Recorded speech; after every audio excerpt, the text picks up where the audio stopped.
Hello, everyone, and I hope you're doing well. How do we move from sadness to joy? When we are without hope, how do we begin more and more to experience the peace, the joy, and the hope of Jesus' resurrection? Especially during this time of the pandemic, this is the sort of question we might be asking ourselves. Today's gospel, taken from Luke chapter 24, directly answers this question for us. It gives us instructions for how we move in our life from sadness to experiencing the joy of Jesus' resurrection. The gospel today recounts this incredible story of the road to Emmaus. We know this story well. We find two disciples who are sad and sorrowing and grieving because Jesus has died and they do not yet know that he is risen from the dead. Jesus Christ was the one that they put all their hopes in. When they found out that he was dead, they were devastated. And we're told quite clearly in the gospel that they are encountering or experiencing great sadness. Now, when I read this gospel, I usually focus on the actions of Jesus, the great things that Jesus does for these disciples. And truly, Jesus does do great things for them. In their sadness, he walks up alongside them. He encounters them.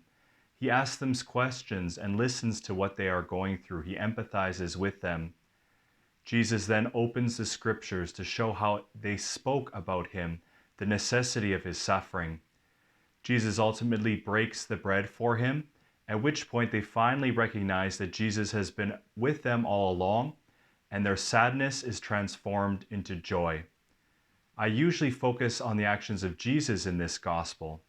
However, recently I was listening to a homily of Pope Francis, and he pointed out a detail that I hadn't really noticed before. Pope Francis asked, "How is it exactly that these disciples begin to recognize that this is the risen Jesus? What needs to happen? What needs to happen for them ultimately to move from sadness to joy?" Certainly, it's the presence of Jesus, recognizing the presence of Jesus. But Pope Francis clearly pointed out, and quite rightly, that the disciples also have to do something before they can experience the joy of Jesus, before they recognize Jesus in the breaking of the bread. And what these disciples do is an act of charity. They offer hospitality to Jesus, who to them at this point is still a stranger. They reach out to Jesus with kindness. And after this happens, it's then that they recognize Jesus in the breaking of the bread. They recognize that they're in the presence of the risen Lord, and their sadness is transformed into joy. This is an important lesson for us in our lives.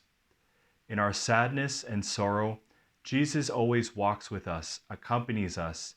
He wants to reveal his presence to us. But the gospel today gives us this hint that there's something that we too must do.